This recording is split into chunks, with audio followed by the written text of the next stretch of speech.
This short presentation will cover the subject of pelvic organ prolapse, which is sometimes referred to simply as prolapse.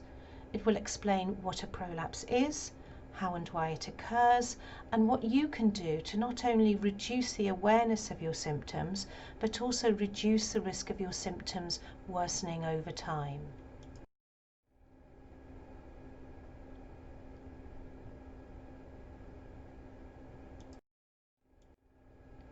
So what is a prolapse? Put simply, prolapse refers to the downward movement of a pelvic organ, be it the bladder, the uterus, or the back passage, into the vagina. It may feel like a bulge or a feeling of pressure or an ache, and it's often described as a feeling of something coming down. The bulge may be felt inside or outside the vagina, and it can cause bladder, bowel, or sexual symptoms. It may be mild, causing little or no discomfort, and may vary day to day depending on activity, tiredness, stress levels, and how well your bowels are moving. Prolapse is very common, affecting 1 in 3 women who have had children, and many women do not seek help until their symptoms are very bothersome. It can be useful to get to know the anatomy of this area, as this will help you to have a better understanding of what the term prolapse means.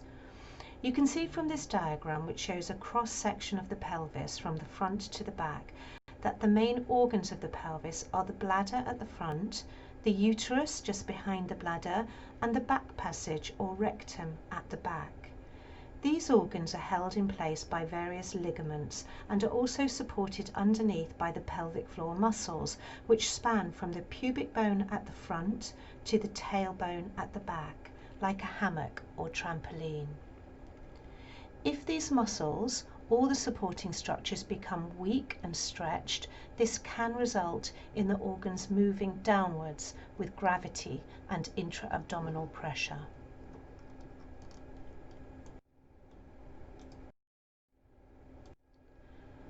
Let's have a look at the different types of prolapse.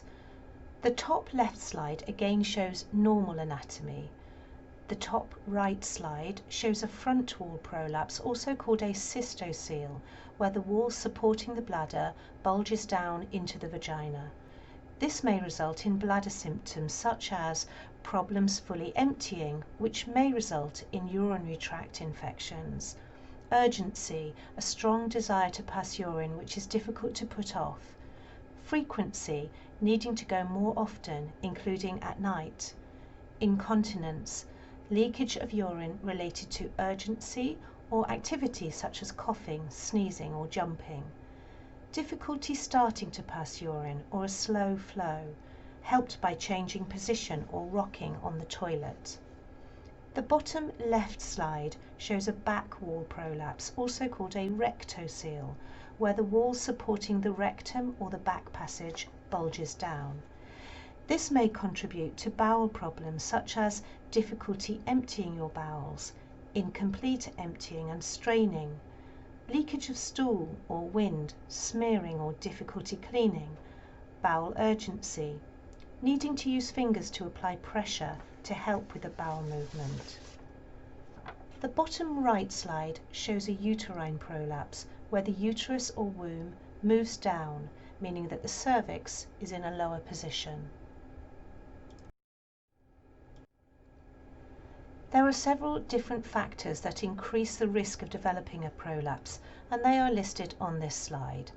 Firstly, pregnancy, with the associated postural and weight changes, which add pressure to the supporting structures of the pelvis. Childbirth, especially a vaginal delivery, where there is need for forceps or an episiotomy. Obesity further adds to the downward pressure, as does repeated straining with heavy lifting, constipation, and a chronic cough. Age-related changes may weaken the supporting structures, as can the menopause, when our body becomes deficient in the hormone estrogen, which helps keep the pelvic organs and the supporting structures healthy. Previous pelvic surgery can cause scarring and weaken the pelvic floor and the supporting structures, increasing the risk of prolapse. The following slides will cover advice to help you manage and improve your symptoms of prolapse. With regard to your bowels, try to avoid constipation and straining with bowel movements. We have produced a separate presentation concerning management of constipation. Please refer to this if constipation is a problem for you. You may find it helpful to support your perineum from underneath or to splint by supporting the back wall of the vagina with your finger or thumb when having a bowel movement. With regard to your bladder, do not empty your bladder just in case. Try to only go when your bladder needs emptying. Sit down properly on the toilet. Don't hover over the seat.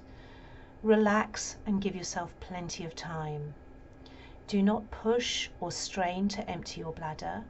And after passing urine, rock forwards and backwards to help empty your bladder. Double void by standing up and sitting back down again. This can help to empty your bladder.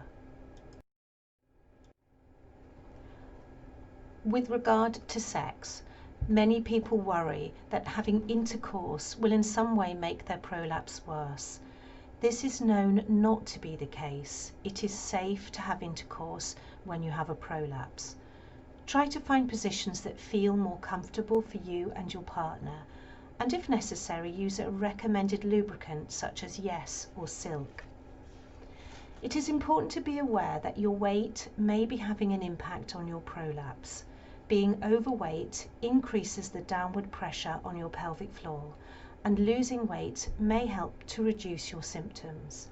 Help with weight loss can be found at the NHS website shown at the bottom of this slide. Alternatively, talk to your GP about weight loss options and local support groups. Pressure pushing downwards onto your pelvic floor has been mentioned earlier when discussing pregnancy, constipation and obesity. This is also known as intra-abdominal pressure. We also know that this pressure rises when coughing and lifting. Try to manage these pressures by dealing with a cough. Take prescribed medication from your doctor and follow advice. Try to time a pelvic floor contraction with your cough. For more details, refer to the pelvic floor presentation. If you are a smoker, try to cut back or better still quit. Ask your GP about support groups or use of nicotine patches. Visit the NHS website shown on this slide for more advice and information about giving up smoking. Lifting is also known to increase intra-abdominal pressure, but this varies from person to person. Try to only lift what feels comfortable for you. To help reduce the build-up of pressure when you lift, try to avoid breath holding and strong abdominal bracing. Try to lift with a gentle out breath to reduce the pressure build-up. Try to time a gentle pelvic floor contraction with the lift, and try to avoid repeated lifting of weights that feel uncomfortable for you or make your symptoms worse. It is important to stay active and keep your body moving. Exercise helps your general health in many ways, but can also help to strengthen around your hips and your pelvis and help to strengthen and protect your pelvic floor. You may find that high impact exercise such as running or jumping worsen your symptoms, and if this is the case, try to modify your activity or switch to a lower impact activity until your pelvic floor muscles are able to cope with the impact. This may not be forever. You may need to train towards impact and discuss your plan with your women's health physiotherapist. Try to pace and vary your daily activities according to your symptoms and avoid extended periods of time doing the activities that worsen your symptoms. Pelvic floor exercises. There is good evidence that regular pelvic floor exercises can help to reduce the symptoms of prolapse and the worsening of your condition.